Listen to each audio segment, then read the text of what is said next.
benar-benar kok.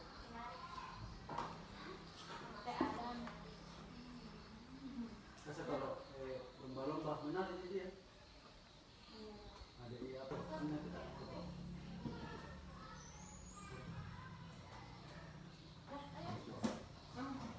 Oke, baik Bu. Jadi saya Oke, baik. Jadi potensinya beberapa pertanyaan tentang metode pembelajaran ibu diberikan kepada siswa, maksudnya pada siswa ini. Nah, pertanyaan pertama saya, bagaimana ibu melibatkan orang tua dalam proses pembelajaran siswa ini? Kalau masalah melibatkan orang tua itu ada juga beberapa yang perlu diperhatikan. Pertama, dalam komunikasi kita perlu menekankan ke orang tua siswa bahwa dalam berkomunikasi dengan anak itu seharusnya menggunakan bahasa isyarat, yang jangan bahasa isyarat yang bahasa ibu atau bahasa sendiri.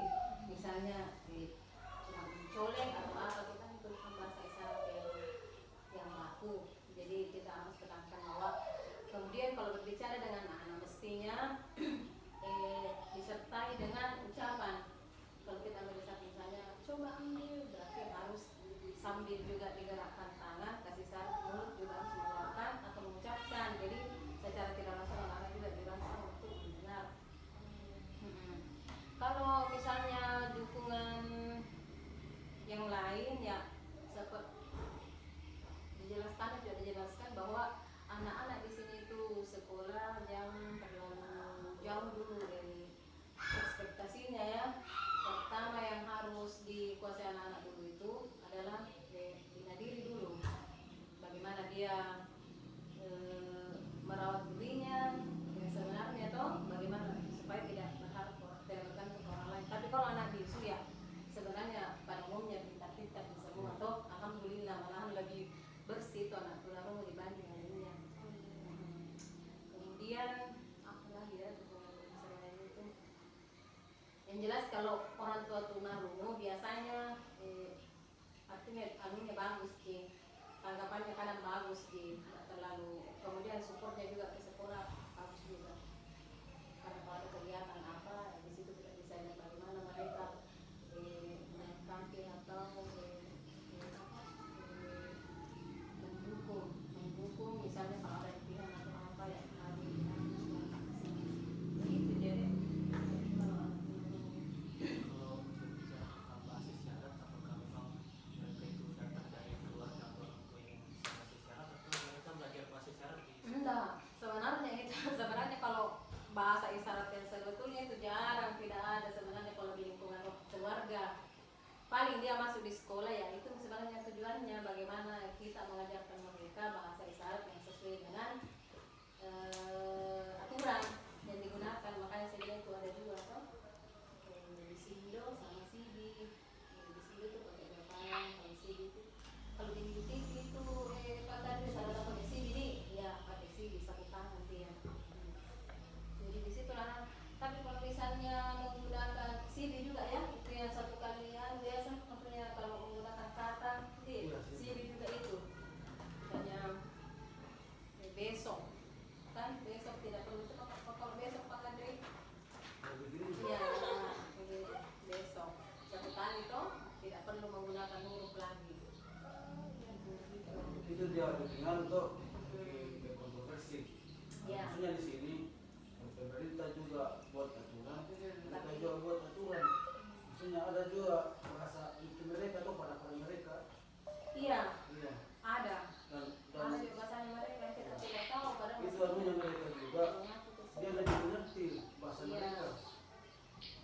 Ada juga komunitasnya mereka. Mereka lebih mengerti bahwa dia menggunakan di Indo. Disutuli dia tidak menggunakan kata tunarungu. Mereka tidak mau bilang, mereka tidak mau pakai kata tunarungu, tapi disutuli dia. Baik Bu, pertanyaan kedua, apakah Anda menggunakan bahasa isyarat tulisan atau dikomunikasikan keduanya ketika mengajar? Rata-rata itu pakai bahasa isyarat langsung.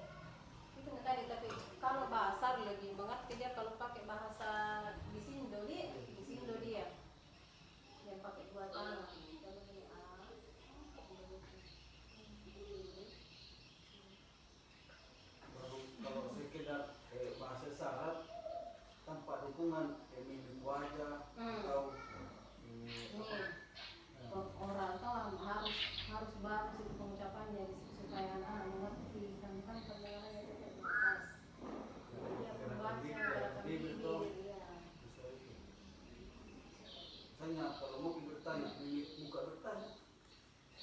Iya. Kayak orang bingung tuh. Kenapa?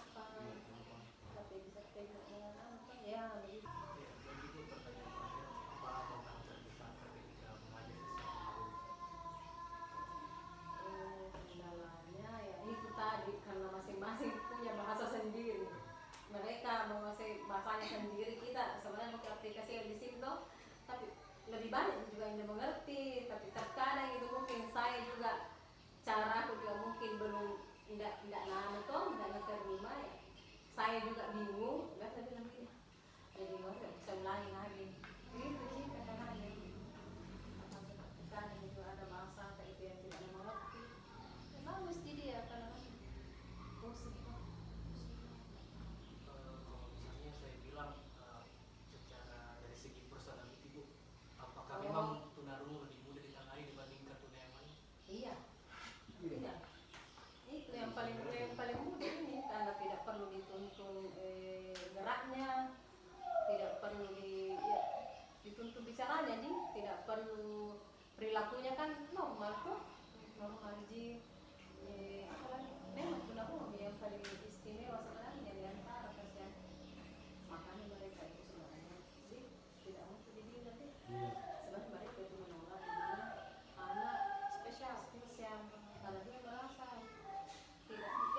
lebih daripada yang lain tuh, merasa tidak begitu mereka tuh. Itu adek kalau di dalam proses pembelajaran ini anak berkebutuhan maksimal itu 5. Itu pun 5 harus sama juga.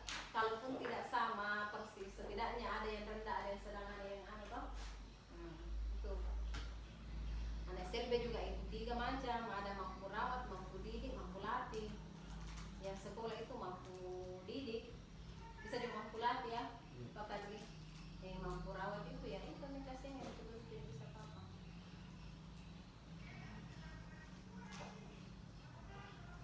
Sebenarnya lebih terkuras sih pikirannya kalau guru SLB. Iya. Misalnya kalau 5 siswa di dalam satu kelas, Lelaan tidak bisa kayak satu metode pembelajaran tidak bisa. nggak bisa. Kan kalau reguler satu di semua. Reguler kan sama-sama yang tingkat kemampuannya tuh. Jadi 1 kali perintah saja. Pasti semuanya menurut ikut tuh. Tapi kalau anak SLB, kalau ada satu yang agak-agak bisa, ada satu lambat. Misalnya anak C tuh, anak C kan bertingkat-tingkat memang IQ-nya. Iya. Ada yang cepat mengerti, sedang yang lambat. Bayangkan kalau 3 jadi ajar, nah begitu tuh, tiap-tiap ada jadi ada satu mengerti cepat ini, yang 2 tertinggal. Harus diikuti tuh, ditunggu. Jadi ini kalau diikuti yang 2 berarti yang 1 menunggu. Tinggal lagi kasihan bengong.